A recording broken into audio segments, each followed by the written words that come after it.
नमस्कार दोस्तों, beta academy में आपका स्वागत है। दोस्तों, आज मैं फिर आपके साथ लेके आया हूं एपीएस और कंप्यूटर ऑपरेटर के लिए एक टेस्ट सीरीज। तो आइए दोस्तों, इस एपिसोड में हम कुछ क्वेश्चंस डिस्कस कर लेते हैं। आइए दोस्तों, पहला प्रश्न हमारे पास है, कंप्यूटर अंग्रेजी भाषा के शब्द कंप्यूट से बना है जिसका अर्थ है, तो कंप्यूट इन कंप्यूटेशन, इसका अर्थ क्या होता है? गणना करना। क्या अर्थ होता है? गणना। और हिंदी में क्या कहते हैं? कंप्यूटर को संगणक कहते हैं। क्या कहते हैं? संगणक। तो आइए दोस्तों, अगला हम प्रश्न देख लेते हैं। अगला प्रश्न हमारा क्या है? पहला कंप्यूटर बनाया गया था। पहला कंप्यूटर बनाया गया था, तो दोस्तों पहला कंप्यूटर किसके द्वारा बनाया गया था? तो चार्ल्स बेबेज। ये आपको फैक्ट है, ये क्वेश्चंस क्या है? फैक्चुअल क्वेश्चंस हैं जो कि आपको याद कर लेने हैं सिर्फ, इसमें ज्यादा समझने की आवश्यकता नहीं है। चार्ल्स बेबेज को कंप्यूटर का पिता भी कहा जाता है, फादर ऑफ कंप्यूटर। तो चार्ल्स बेबेज द्वारा कौन सी मशीन निर्मित की गई थी? चार्ल्स बेबेज द्वारा कौन सी मशीन निर्मित की गई थी? तो क्या है? चार्ल्स बेबेज ने एनालिटिकल इंजन, विश्लेषण करने वाली मशीन बनाई थी, एनालिटिकल इंजन। चलिए दोस्तों, आइए अगला प्रश्न हमारे पास है, फर्स्ट इलेक्ट्रॉनिक कंप्यूटर का आविष्कार किसने किया था? पहला इलेक्ट्रॉनिक कंप्यूटर का आविष्कार किसने किया था दोस्तों? तो यह है एलन एम ट्यूरिंग। तो इन्होंने जो है ट्यूरिंग मशीन बनाई थी। क्या बनाई थी? Turing machine. ट्यूरिंग मशीन बनाई थी, और ये ट्यूरिंग मशीन को एक ऑटोमेटा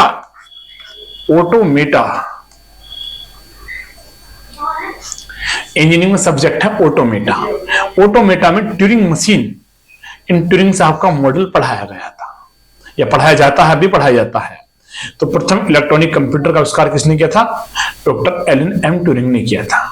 तो लिखिएगा, एलन एम ट्यूरिंग ने कोलोसस नामक प्रथम इलेक्ट्रॉनिक डिजिटल कंप्यूटर का डिजाइन तैयार किया था। आइए दोस्तों, अगला प्रश्न देख लेते हैं। अगला प्रश्न हमारे पास क्या है?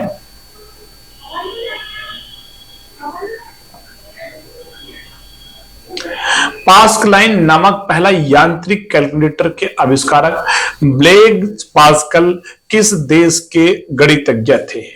तो दोस्तों ये फ्रांस के गणितज्ञ थे। अगला प्रश्न हमारे पास है, मेमोरी आकार और प्रदर्शन के आधार पर किस प्रकार की कंप्यूटर को बिग आयरन के रूप में जानी जाती है? मेमोरी आकार यानी साइज, प्रदर्शन यानी कैपेसिटी के आधार पर किस प्रकार के कंप्यूटर को बिग आयरन के रूप में मानी जाती है? दोस्तों ये है हमारा मेन फ्रेम कंप्यूटर। ये बड़े कंप्यूटर होते हैं जिन्हें हम बिग आयरन के रूप में कहा जाता है। बिग आयरन नहीं, बड़े आकार वाले। अगला प्रश्न हमारे पास क्या है दोस्तों? विश्व कंप्यूटर साक्षरता दिवस कब मनाया जाता है? दोस्तों ये कंप्यूटर का लिटरेसी डे है, कि लोग कंप्यूटर से साक्षर रहे। तो दोस्तों ये हमारा मनाया जाता है 2 दिसंबर को। विश्व कंप्यूटर साक्षरता दिवस 2 दिसंबर को मनाया जाता है। अच्छा दोस्तों, इसका मुख्य विषय क्या है 2022 की थीम का? Observing this day will address the issue to the digital divide and promote digital literacy. Computer की लिटरेसी से अवेयर करने के लिए ही ये दिवस मनाया जाता है। आइए दोस्तों, अगला प्रश्न हमारे पास क्या है? भारत में परम सीरीज के सुपर कंप्यूटर निर्माण कहां किया गया था? परम सीरीज ये सुपर कंप्यूटर की सीरीज है। इस सीरीज में विभिन्न कंप्यूटर्स बनाए गए हैं। सुपर कंप्यूटर पुणे में बनाए गए हैं। अच्छा, सुपर कंप्यूटर निर्माण भारत में कौन करता है? सीडैक करता है। सीडैक की फुल फॉर्म क्या होती है? ये आपको याद रखना है, centre for development advance computing.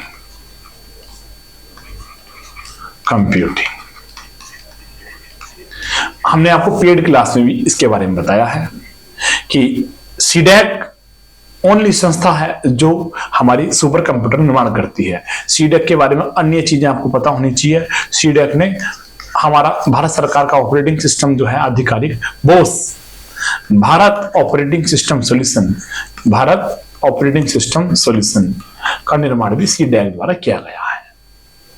चलिए दोस्तों, अगला हम प्रश्न देख लेते हैं। अगला हमारा प्रश्न क्या है? सुपर कंप्यूटर के क्षेत्र में सर्वाधिक योगदान, सुपर कंप्यूटर का जन्मदाता किसे कहा जाता है? Father of super computer, super computer का पिता, फादर किसे कहा जाता है? तो सिमोर क्रे, सिमोर क्रे को सुपर कंप्यूटर का जनक, फादर कहा जाता है। आइए दोस्तों, अगला प्रश्न हम देख लेते हैं क्या है। भारतीय सुपर कंप्यूटर का जनक कौन कहलाता है? ये तो वर्ल्ड की बात थी। भारत के सुपर कंप्यूटर का जनक कौन कहलाता है? भारत के सुपर कंप्यूटर का जनक आपका, भारत के सुपर कंप्यूटर का जनक रघुनाथ माशेलकर, विजय भटकर, जयंत नार्लिकर, नंदन नीलेकणी। तो दोस्तों, आपको ये इसमें ये फैक्चुअल क्वेश्चंस हैं जिनको आंकड़े आपको याद रखने हैं। विजय भाटकर को सुपर कंप्यूटर का जनक कहा जाता है। विश्व का सबसे तेज सुपर कंप्यूटर है, सबसे तेज सुपर कंप्यूटर कौन सा है विश्व का? फ्रंटियर, फुगाकू, लूमी, इनमें से कोई नहीं। तो दोस्तों, इस तरह के क्वेश्चंस के लिए आपको सतर्क रहना बड़ा जरूरी है। जैसे फ्रंटियर है, विश्व का सुपर कंप्यूटर फर्स्ट जो है सुपर कंप्यूटर इस समय सबसे तेज कौन सा है? फ्रंटियर है। तो इस तरह क्वेश्चंस को आपको जब भी एग्जाम देना है तो उससे आपको 1 महीना पहले ये चेक कर लेना है कि कौन सा है सुपर कंप्यूटर। ये चेक करना है आपका, ये नहीं कि आप इन क्वेश्चंस के अनुसार ही याद कर लो। ये आंकड़े चेंज होते रहते हैं सुपर कंप्यूटर के, इसको इवन आप नोटबुक में लिखें तो चेक कर लीजिएगा। यहां हमने फिलहाल विकल्प के हिसाब से बताया है। सुपर कंप्यूटर के लिए शब्द लंबाई की परास क्या होती है? सुपर कंप्यूटर के लिए वर्ड होता है, उसकी लेंथ क्या होती है? जो सुपर कंप्यूटर के लिए शब्द होता है, वर्ड होता है, उसकी लेंथ क्या होती है? देखिएगा, जैसे हमारा कंप्यूटर होता है, सबसे छोटी यूनिट क्या हो गई? बिट हो गई। बिट के बाद क्या हो गया? बाइट हो गया। बाइट के बाद क्या हो गया? किलोबाइट हो गया, केबी हो गया। ऐसी कंप्यूटर में क्या होता है? 2 बाइट को मिलाकर एक वर्ड बनता है। 2 बाइट को मिलाकर एक वर्ड बनता है। तो वर्ड की लंबाई कितनी होती है? 64 बिट का होता है। एक वर्ड की लंबाई कितनी होती है? 64 बिट होती है। ये आपको याद रखना है। ये वर्ड हिंदी अंग्रेजी वाला वर्ड नहीं है, ये बिट बाइट वाला है। ये आपको याद रखना है कि कितनी लंबाई होती है। 64 बिट तक होती है सुपर कंप्यूटर में एक शब्द की लंबाई। चलिए दोस्तों, अगला प्रश्न देख लेते हैं। भारत का प्रथम कंप्यूटर कहां स्थापित किया गया था? भारत का प्रथम कंप्यूटर कहां स्थापित किया गया था? तो हमारा आंसर है इसमें इंडियन स्टैटिस्टिकल इंस्टीट्यूट कोलकाता, भारतीय सांख्यिकी संस्थान कोलकाता में भारत का प्रथम सुपर कंप्यूटर स्थापित किया गया था। आइए दोस्तों, अगला प्रश्न हम देख लेते हैं। मैं आपको पहले ही बता चुका हूं, इस प्रैक्टिस सेट में जो आंकड़े वाले प्रश्न हैं ये आपको एज इट इज याद रखने हैं। आंकड़े वाले प्रश्न, इसमें कोई भी समझने वाली बात नहीं है, आपको याद रखने हैं। ये जीएस की तरह है ये प्रश्न। चलिए दोस्तों, अगला प्रश्न है, निम्नलिखित में से कौन सी श्रेणी पुणे में विकसित भारत की सर्वप्रथम सुपर कंप्यूटर श्रेणी है? बताया, परम श्रेणी के सुपर कंप्यूटर बने हैं। याद रखना है, परम श्रेणी क्या है? सुपर कंप्यूटर की श्रेणी है। जैसे कि आपको फोन की श्रेणियां आती है, एंड्रॉइड का वर्जन आता है, एंड्रॉइड 1, 2, 3, 4, 14 तक एंड्रॉइड के वर्जन आ गए हैं। चलिए, भारत का पहला सुपर कंप्यूटर किसे माना जाता है? तो पहला सुपर कंप्यूटर क्या है? परम 8000। परम सीरीज के ये कंप्यूटर्स हैं, ये पहला सुपर कंप्यूटर माना जाता है। ऐसे कंप्यूटर जिनमें एक समय में कई उपयोगकर्ता एक साथ कार्य कर सकते हैं क्या होते हैं? एक साथ कई उपयोगकर्ता एक साथ कार्य कर सकते हैं, ये होते हैं दोस्तों मिनी कंप्यूटर। मिनी कंप्यूटर्स में हम यूजर्स बना के कार्य कर सकते हैं। आइए दोस्तों, मेन फ्रेम या सुपर कंप्यूटर में एक्सेस के लिए उपयोगकर्ता किसका उपयोग करते हैं? तो आइए दोस्तों देख लेते हैं, अन्य विकल्प देख लेते हैं इसके। टर्मिनल, टर्मिनल एक तरह की फैसिलिटी होती है। लाइनक्स में टर्मिनल ओपन करने के लिए हम क्या करते हैं? Control plus alt plus T. इन कमांड्स का हम प्रयोग करते हैं, हम लिख लीजिएगा लाइनस में टर्मिनल ओपन करने के लिए control plus alt plus T command का प्रयोग करते हैं। टर्मिनल क्या होती है, जैसे एक डॉस में विंडो होती है ब्लैक स्क्रीन, उसी तरह की यहां क्या होती है, एक ब्लैक स्क्रीन होती है जिसमें क्या सिंबल होता है, ये डॉलर वाला सिंबल लगा होता है। चलिए दोस्तों, सुपर कंप्यूटर का उदाहरण है, सुपर कंप्यूटर का उदाहरण है, तो सुपर कंप्यूटर का उदाहरण क्या है दोस्तों, जैसे एरावत है, प्रत्यूष है, मिहिर है, फ्रंटियर है, ये सब सुपर कंप्यूटर के एग्जांपल्स हैं। तो उपरोक्त सभी सुपर कंप्यूटर क्या होता है, सुपर कंप्यूटर देखिएगा, सुपर कंप्यूटर में क्या होता है आप ये समझ लीजिएगा, सुपर कंप्यूटर कुछ नहीं है, कलेक्शन ऑफ, सुपर कंप्यूटर क्या है, कलेक्शन ऑफ सीपीयू, यानी बहुत सारे सीपीयू लगे होते हैं, माइक्रो प्रोसेसर लगे होते हैं, बहुत सारे माइंड एक साथ काम कर रहे होते हैं, तो उसे हम कह देते हैं कि सुपर कंप्यूटर है। तो क्या होगा, इसका आंसर सी होगा। इसमें हजारों माइक्रो प्रोसेसर होते हैं।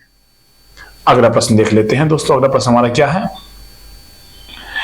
सुपर कंप्यूटर प्राथमिक रूप से किसके लिए उपयोगी है, सुपर कंप्यूटर प्राथमिक रूप से किसके लिए उपयोगी है।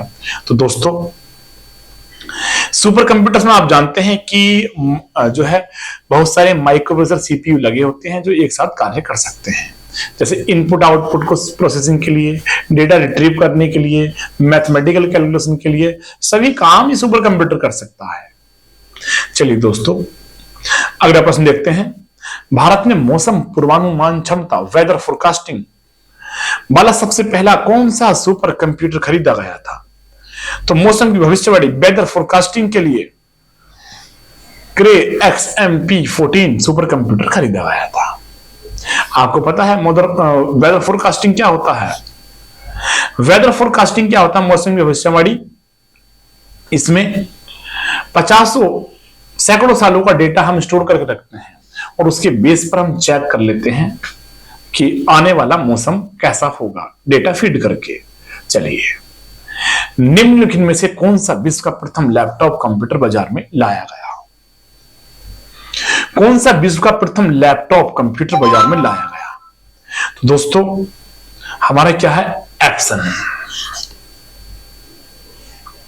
एप्सन इसका आंसर है, एप्सन। निम्नलिखित में कंप्यूटर में से कौन सा सबसे छोटा रूप है, कंप्यूटर का सबसे छोटा रूप कौन सा है, नोटबुक कंप्यूटर कैटेगरी है, नोटबुक, छोटे कंप्यूटर्स होते हैं नोटबुक। चलिए दोस्तों अगला प्रश्न देख लेते हैं, अगला प्रश्न हमारे पास क्या है, डेस्कटॉप और पर्सनल कंप्यूटर को भी कहते हैं, डेस्कटॉप और पर्सनल कंप्यूटर को भी कहते हैं। तो डेस्कटॉप हो गए, पर्सनल कंप्यूटर हो गए, ये हमारे सब क्या होते हैं दोस्तों, ये सब जो यूज करते हैं माइक्रो कंप्यूटर होते हैं, छोटे कंप्यूटर होते हैं। निम्नलिखित में से कौन मस्तिष्क की कार्य प्रणाली की नकल करने वाला सबसे छोटा और सबसे तीव्र वाला कंप्यूटर होगा, कौन मस्तिष्क की कार्य प्रणाली की नकल करने वाला, जो माइंड की कार्य प्रणाली की नकल करता है, तो वो कौन सा होता है, तेज गति वाले क्वांटम कंप्यूटर होते हैं। ये कंप्यूटर की नई सीरीज आएगी, नई तकनीक है क्वांटम, आप पढ़ोगे क्वांटम फिजिक्स भी आप पढ़ोगे, क्या पढ़ोगे, quantum physics, quantum physics. Physics में आपने पढ़ा होगा प्रकाश फोटॉन्स के रूप में आता है, बंडल के रूप में आता है, ये सिद्धांत दिए जा चुके हैं। तो क्वांटम फिजिक्स रिसेंटली रिसर्च का विषय है, ये आने वाली ये सभी तकनीक से तेज काम करेगी, क्योंकि आपको पता है लाइट की स्पीड कितनी होती है, c = 3 × 10⁸ होती है। बहुत स्पीड से डेटा इसमें ट्रांसफर होगा आने वाले जो कंप्यूटर्स बनेंगे क्वांटम तकनीक पर। डिजिटल घड़ी किस प्रकार के कंप्यूटर द्वारा संचालित होती है, डिजिटल घड़ी एम्बेडेड कंप्यूटर द्वारा संचालित होती है। एम्बेडेड सिस्टम्स होते हैं, आपने देखा ना एम्बेडेड सिस्टम्स क्या होते हैं, एम्बेडेड सिस्टम्स में क्या होता है, हमारे चिप के अंदर सॉफ्टवेयर पड़ा होता है, यानी हर चीज क्या होती है हमारी फर्मवेयर के रूप में होती है, बता चुके हैं हम आपको, फर्मवेयर के रूप में। डिजिटल कंप्यूटर किसकी गणना करते हैं? डिजिटल कंप्यूटर किसकी गणना करते हैं? तो आंकड़ों के, निर्देशों की, आकार के, अंकों की गणना करते हैं, डिजिट्स की गणना करते हैं डिजिटल कंप्यूटर्स। चलिए दोस्तों देख लेते हैं अगला प्रश्न हमारे पास है, डिजिटल कंप्यूटर किस सिद्धांत पर कार्य करता है? गणना, मापन, विद्युत, लॉजिकल सिद्धांत, किस सिद्धांत पर कार्य करता है हमारा डिजिटल कंप्यूटर? लॉजिकल सिद्धांत पर कार्य करता है, लॉजिक्स। तो आपने लॉजिकल गेट भी पढ़े होंगे, आपने लॉजिकल गेट्स, लॉजिक गेट्स भी पढ़े होंगे। तो कंप्यूटर बेसिकली तार्किक प्रणाली पर कार्य करता है, लॉजिक पर कार्य करता है। चलिए, कार में लगा हुआ गति मापक यंत्र स्पीडोमीटर निरूपित करता है। स्पीडोमीटर एनालॉग कंप्यूटर के रूप में निरूपित होता है। स्पीडोमीटर में क्या होता है, गलारी वगैरह लगी होती है, तो एनालॉग हो गया। आजकल आपकी कार में, बाइक में कैसे आ रहे हैं, डिजिटल मीटर भी आ रहे हैं, डिजिटल मीटर। अच्छा, पेट्रोल पंप की अगर हम बात करें तो पहले गलारी वाला होता था, वो देख कर भरता था, अब अमाउंट फिक्स कर दिया, डिजिटल हो गया। तो पेट्रोल पंप पे क्या हो रहा है, हाइब्रिड तकनीक का प्रयोग होता है, पेट्रोल पंप पे हाइब्रिड तकनीक का प्रयोग होता है। चलिए दोस्तों अगला प्रश्न हम देख लेते हैं क्या है, लैपटॉप किस प्रकार के कंप्यूटर के अंतर्गत आता है? लैपटॉप क्या होता है हमारा, माइक्रो कंप्यूटर होता है। लैपटॉप हुआ, डेस्कटॉप हुआ, ये सब माइक्रो कंप्यूटर होते हैं। हाइब्रिड कंप्यूटर का उपयोग होता है। हाइब्रिड कंप्यूटर का उपयोग कहां होता है? बड़े उद्योगों में भी, व्यवसाय, चिकित्सा क्षेत्र में, सभी चीजों में, सभी जगह हाइब्रिड कंप्यूटर का प्रयोग होता है। मैंने आपको बताया भी, पेट्रोल पंप पर भी हाइब्रिड सिस्टम का प्रयोग होता है। डिजिटलीकरण संदर्भित करता है, डिजिटाइजेशन संदर्भित करता है। तो डिजिटाइजेशन हो क्या रहा है, एनालॉग से डिजिटल सिग्नल। आपको बताएं हम, अब टीवी में भी एनालॉग सिग्नल का प्रसारण बंद हो गया है, सेट टॉप बॉक्स लगाए जा रहे हैं, इनके बिना टीवी नहीं चलता। एनालॉग सिग्नल की शेप कुछ इस तरह की होती है, आपको बता देते हैं। ये डिजिटल सिग्नल आपके इस तरह के होते हैं, 0 1 0 1 0 1। इसमें ये 0 हो गया, ऊपर साइड 1 हो गए, 0 1 हो गया। तो इस प्रकार के सिग्नल्स को, एनालॉग को डिजिटल में बदलने का काम क्या होता है, डिजिटलीकरण होता है, डिजिटाइजेशन होता है। अच्छा, कई बार डिजिटल को एनालॉग में कन्वर्ट किया जाता है आवश्यकता अनुसार। एनालॉग को डिजिटल, डिजिटल को एनालॉग। ये काम कौन सी डिवाइस करती है, जो काम ये करती है उसे कहते हैं मॉडेम। मॉडेम की फुल फॉर्म दोस्तों क्या होती है, मॉड्यूलेटर, डीमॉड्यूलेटर। ये फुल फॉर्म भी आप याद कर लीजिएगा। चलिए दोस्तों अगला हम प्रश्न देख लेते हैं। अगला हमारा प्रश्न क्या है, प्रथम पीढ़ी के कंप्यूटर का निर्माण किसने किया? प्रथम पीढ़ी के कंप्यूटर निर्माण किसने किया? जे प्रेस्पर एकर्ड, जॉन म्यूचुअली, दोनों ने किया। डी विकल्प सही होगा। आइए दोस्तों अगला प्रश्न हम देख लेते क्या है, किस पीढ़ी के कंप्यूटर में ट्रांजिस्टर का प्रयोग किया गया? किस पीढ़ी के कंप्यूटर में ट्रांजिस्टर का प्रयोग किया गया? दोस्तों ट्रांजिस्टर्स क्या होते हैं, ट्रांजिस्टर्स हम बात करें, ट्रांजिस्टर आपने पढ़े होंगे। ट्रांजिस्टर आपने दो प्रकार के पढ़े होंगे, कौन सा पढ़ा होगा, पीएनपी और एनपीएन। एनपीएन दो प्रकार के ट्रांजिस्टर्स होते हैं। तो ट्रांजिस्टर्स का प्रयोग दोस्तों आईसी में होता है। आईसी में, आईसी क्या होता है दोस्तों, इंटीग्रेटेड सर्किट होता है। आईसी में ट्रांजिस्टर का प्रयोग होता है और ये क्या होता है, इंटीग्रेटेड सर्किट होता है। तो हमारा दूसरी पीढ़ी के कंप्यूटर में इंटीग्रेटेड सर्किट का प्रयोग होने लगा था। आईसी, ट्रांजिस्टर का प्रयोग होने लगा था। वर्तमान में किस पीढ़ी के कंप्यूटर्स का प्रयोग हो रहा है? वर्तमान में कौन सी पीढ़ी में हम लोग चल रहे हैं? तो हम लोग 5वीं पीढ़ी में चल रहे हैं, 5th जनरेशन में हम लोग चल रहे हैं, 5th जनरेशन में हम लोग चल रहे हैं। चलिए दोस्तों अगला देख लेते हैं, पर्सनल कंप्यूटर किस पीढ़ी से संबंधित है? पर्सनल कंप्यूटर जो आप लोग यूज करते हो किस पीढ़ी से संबंधित है? पीसी 4th पीढ़ी से है। 5वीं पीढ़ी के कंप्यूटर में ऐसा आईबीएम का नोटबुक हो गया, पेंटियम पी सुपर कंप्यूटर आदि हो गए। चलिए दोस्तों, लैपटॉप और पामटॉप का निर्माण किस पीढ़ी में हुआ है? लैपटॉप और पामटॉप का निर्माण किस पीढ़ी में हुआ है? चलिए दोस्तों, चतुर्थ पीढ़ी में हुआ है लैपटॉप और पामटॉप का निर्माण। निर्वात ट्यूब, वैक्यूम ट्यूब का उपयोग कब हुआ? वैक्यूम ट्यूब का प्रयोग प्रथम पीढ़ी के कंप्यूटर्स में हुआ। वैक्यूम ट्यूब का प्रयोग प्रथम पीढ़ी के कंप्यूटर्स में हुआ। कंप्यूटर का 1 से 5 तक सही अनुक्रम चुने। सही अनुक्रम क्या है? वैक्यूम ट्यूब है। पहले वैक्यूम ट्यूब थी, फिर ट्रांजिस्टर आया, फिर आईसी आया, इंटीग्रेटेड सर्किट आया। देखिएगा ऐसे, first generation, second generation, third generation. अब ये जो आ गया आईसी आ गया, आईसी आ गई। आईसी क्या होता है? Integrated circuit. अब आईसी बनाने, आईसी में होता क्या है समझ लीजिएगा। आईसी में होता है ट्रांजिस्टर। ट्रांजिस्टर यानी कि अब आईसी बनाने की तकनीक होती है। क्या क्या होती है? एक होती है आईसी बनाने की तकनीक, जो है क्या होती है तकनीक आईसी बनाने की? होती है एलएसआई। इससे पहले क्या होती है? SSI, small scale integration. LSI, large scale integration. MSI, medium scale integration. ठीक। VLSI, very large scale integration. ULSI, ultra large scale integration. तो ये हमारी क्या होती है? कुछ आईसी बनाने की तकनीक होती है। आईसी, इन विभिन्न तकनीकों के द्वारा आईसी को हम लोग फैब्रिकेट करते हैं। ये तकनीक है जिनसे आईसी हमारी बनाई जाती है। तो ये ऑर्डर है इसका कि माइक्रो प्रोसेसर, यूएलएसआई, ये सब तकनीक है जिनका ऑर्डर हमने एक अरेंज किया है। चलिए दोस्तों, अगला प्रश्न देख लेते हैं। अगला प्रश्न क्या है हमारा? 5वीं पीढ़ी के कंप्यूटर उपयोग करते हैं। 5वीं पीढ़ी के कंप्यूटर में कौन सी तकनीक प्रयोग होती है? तो 5वीं पीढ़ी के कंप्यूटर हमारा, अब आपको पता है 5th जनरेशन चल रही है और जमाना आर्टिफिशियल इंटेलिजेंस का है।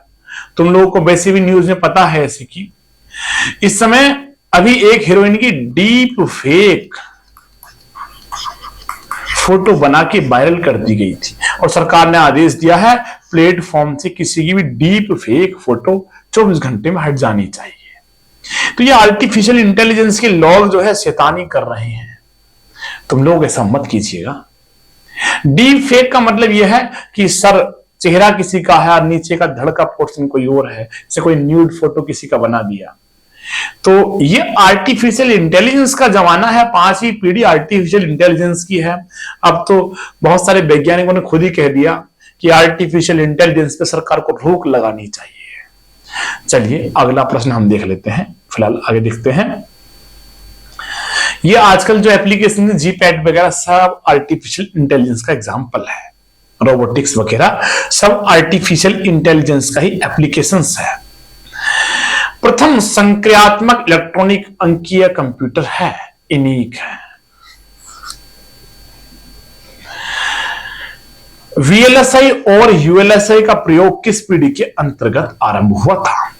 VLSI, ULSI यानी कि वेरी लार्ज स्केल इंटीग्रेशन, और ULSI क्या होता है? अल्ट्रा लार्ज स्केल इंटीग्रेशन तकनीक होती है। यह आपकी चतुर्थ पीढ़ी में हुई थी, 4th जनरेशन में प्रारंभ हुई थी ये तकनीक। ये आईसी फैब्रिकेशन की तकनीक है। आईसी में हमने बताया था आपको, धीरे धीरे आईसी को फास्ट कर दिया गया था। तो VLSI, ULSI है तकनीक। चलिए दोस्तों अगला प्रश्न देखते हैं। किस पीढ़ी के कंप्यूटर में प्रोग्रामिंग के लिए यांत्रिक भाषा का उपयोग किया गया था? यांत्रिक भाषा का प्रयोग किया गया था प्रथम हो गया आंसर। यूनिवेक का पूर्ण रूप है, यूनिवेक का पूर्ण रूप क्या होता है? Universal automatic computer full forms है, ये आपको याद रखना पड़ेगा। अगला प्रश्न क्या है? यूनिवेक और ENIAC कंप्यूटर प्रणाली की कंप्यूटर उपकरण के उदाहरण हैं। तो यूनिवेक, ENIAC फर्स्ट पीढ़ी के हैं। किस पीढ़ी के कंप्यूटर में माइक्रो प्रोसेसर तकनीक का प्रयोग किया गया था? माइक्रो प्रोसेसर तकनीक किस पीढ़ी की कंप्यूटर में प्रयोग की गई थी? किस पीढ़ी के कंप्यूटर में माइक्रो प्रोसेसर तकनीक प्रयोग की गई थी? देखिएगा, तो माइक्रो प्रोसेसर क्या होता है? एक आईसी होती है एक तरह की, और आईसी भी कौन सी? फास्ट वाली होती है। आईसी फास्ट वाली होती है। चौथी पीढ़ी यानी कि वीएलएसआई यूएलएसआई जब प्रयोग हुई थी, चौथी पीढ़ी के कंप्यूटर में माइक्रो प्रोसेसर का प्रयोग होना प्रारंभ हुआ था। आइए दोस्तों, अगला हम प्रश्न देख लेते हैं। क्या हमारा प्रश्न है? स्वचालित गणनात्मक ऑटोमेटिक कैलकुलेटर किस पीढ़ी के उदाहरण हैं? तो हमारा इसका आंसर है दोस्तों ऑटोमेटिक। ये जैसे ये हमारा यूनिवैक था, ये फर्स्ट पीढ़ी के हैं ऑटोमेटिक कैलकुलेटर। ऑपरेटिंग सिस्टम का प्रयोग कब हुआ? ऑपरेटिंग सिस्टम का प्रयोग कब हुआ दोस्तों? सेकंड पीढ़ी, द्वितीय पीढ़ी में ऑपरेटिंग सिस्टम प्रयोग होने लगा था, जैसे डॉस वगैरह ना, डिस्क ऑपरेटिंग सिस्टम्स। चलिए दोस्तों आगे देखते हैं। कंप्यूटर किस माध्यम से आंकड़ों को ग्रहण करता है? कंप्यूटर डेटा यानी किस माध्यम से आंकड़ों को ग्रहण करता है? तो इनपुट के माध्यम से ग्रहण करता है। इनपुट लेता है कंप्यूटर, इनपुट लेने के बाद प्रोसेस करके आउटपुट देता है यूजर को। कंप्यूटर की शक्ति पावर मापी जाती है। कंप्यूटर की पावर किस में मापी जाती है? वर्ड लेंथ में। कंप्यूटर कितनी वर्ड के लेंथ को प्रोसेस करता है? चलिए दोस्तों अगला प्रश्न हमारा क्या है? इनमें से कौन सी कंप्यूटर की एक विशेषता नहीं है? कौन सी विशेषता नहीं है? डेटा स्टोर भी करता है, एक्यूरेसी भी, स्पीड भी। तो इंटेलिजेंस कोसेंट, ये सही विकल्प है। तो दोस्तों आपने ये इतने प्रश्न देखे, इन प्रश्न को आप अपने नोटबुक में नोट कर लीजिएगा। और ये अधिकतर आज की प्रैक्टिस सेट में फैक्चुअल क्वेश्चंस थे, जिन्हें समझना कम है, याद करना रटना ज्यादा है, क्योंकि फैक्चुअल क्वेश्चंस थे। ठीक है दोस्तों, धन्यवाद। मिलते हैं अगली वीडियो में शीघ्र ही।